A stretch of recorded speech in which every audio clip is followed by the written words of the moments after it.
Hi, for those of you who don't know me, I'm Bruce King and welcome to one of my videos. I do restoration of different types of farm equipment, motorcycles, cars, anything that seems to be appropriate. But today I'm making this film specifically for Matt, who is part of the YouTube Northwest Hillbilly guys. And Matt, this is how I inexpensively do sandblasting. So rather than just say, hey, this is what you should do, this is what I do, and hopefully it might be able to help you. So down here in Alabama, this is the area that I'm working with, and I'll explain what I do.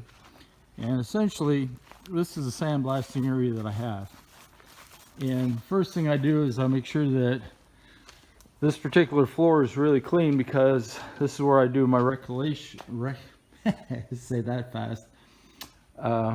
This is where I reclaim the sand that I use. This tarp here, I'm going to show you, I'm springing across here after I clean the floor up, and this is where I catch the sand. I put my stuff on a pallet so it's easier on my back when I go ahead and do my sandblasting. I have various types of sand. This is what I use to rough sand with. It's in these buckets. Let me show you.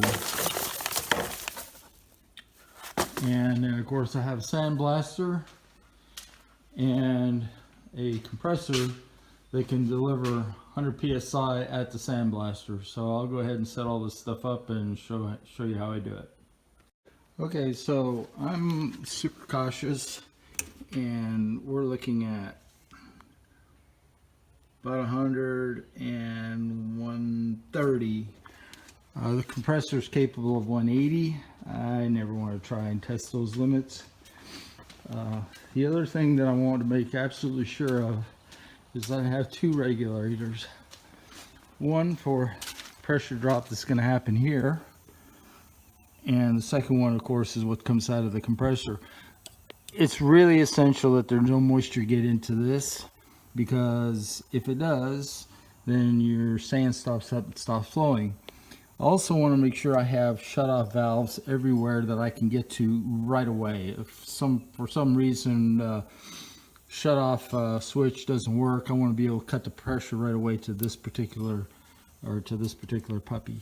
So yeah, I'm a little bit overcautious, but hey, I'm still here to tell the story. Okay, so this next video is me actually getting ready to sandblast. One of the things I also do is, when I pour the sand into the hopper, what I do is I have a paintbrush that I go ahead and mix the sand around in and put it in the hole with. I don't want to have my hand oils on the sand to cause it to stick for any reason. So now to gown up.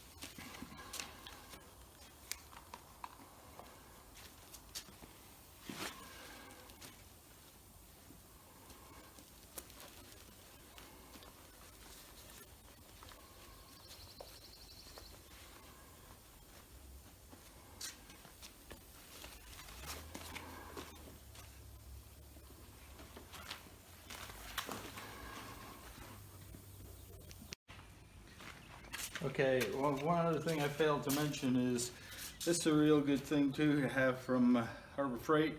I can put this over my glasses. It reduces the fog, because even with this particular helmet and the way it's structured, this sand gets everywhere, and I want to keep it out of my eyes for obvious reasons. But this is good. With this is much better. So let me show you how I prep for filling up the sandblaster. So this is just normal screen, and I put it in this bucket like this,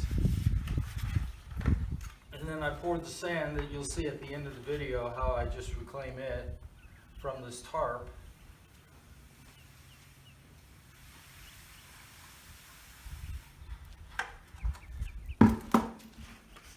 Normally I'm wearing my mask, so yes, I got that.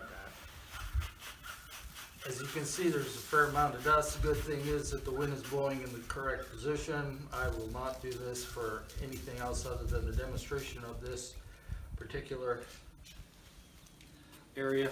If you can see, all of this junk here was taken out, so when I actually go ahead and do the sandblasting, none of this stuff can get in there and clog the nozzle. Okay, some of the other essential equipment. I don't fool around at all with sand vapor or sand dust because it causes lung cancer. So I have this situation where I have this, I've adapted a mask that has this hose sticking out of the hood over here so that I don't get a lot of fog up. At the same time, my brilliant wife has adapted this normal hood to have a little Velcro area, so it's not a pain in the butt to move this back and forth and interchange the shields so that you can see well. Of course, gloves are very essential. You can get a big sheet of acrylic and cut it out with just a 4.5 inch cutting drill, whatever it is. And of course you can have all of these and interchange them as quickly as you can. Seeing is really important, especially when there's dust everywhere. So one of the things we're going to do today, just to give you an idea, is rather than try and break these screws down and see what parts of this is rusted, I'm just going to go ahead and sandblast this before I take it apart. So that's one of the projects for today.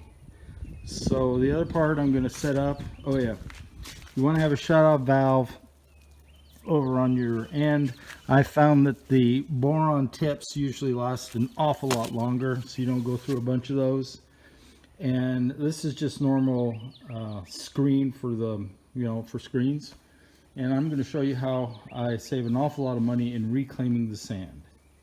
So the reason I got onto Matt's videos is this is my 1970 D4 tractor that I'm working on, and I've done an awful lot of sandblasting of parts on this, but what I'm going to do is I'm going to show you the results of what was in that video. Okay, so here are the two pieces we were looking at, and you can see how the nice thing about sandblasting is it gets into all of the places and the little nooks and crannies and cleans all the dirt out really well. If you recall the canister itself, here's where I had the arm on it. You can see the difference between sandblasting and non-sandblasting. Once I sandblast a piece that I'm not going to paint immediately, what I do is I put WD-40 on it, and the rest stays away until I'm ready to paint. Anyway, I hope this video helps you, and I know you got a lot of work because of the loader, and maybe you'll be able to use this to cutting your work time down. Thanks.